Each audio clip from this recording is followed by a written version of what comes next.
உங்களுடைய விஜய் அவர்கள் இந்த மதுரை ஏர்போர்ட்டுக்கு இப்பதான் முதல் முறையாக வருகிறாரா?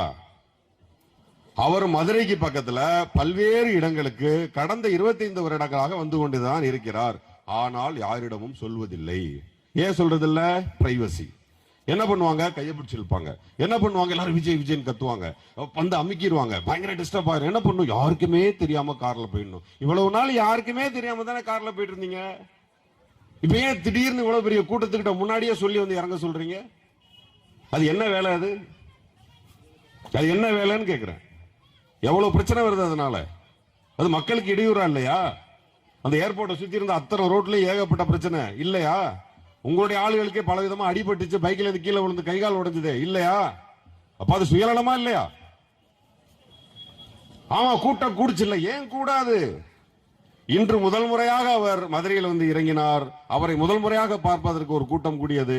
இதே ஒரு வாரம் வாரம் போகட்டும். ஃபர்ஸ்ட் 1000 பேர் வந்தவன் 500 பேரா மாறுவான், அப்புறம் 200 பேரா மாறுவான், அப்புறம் 10 பேரா மாறுவான், அப்புறம் கடைசியா அனாதையா தனியா தான் போகணும்.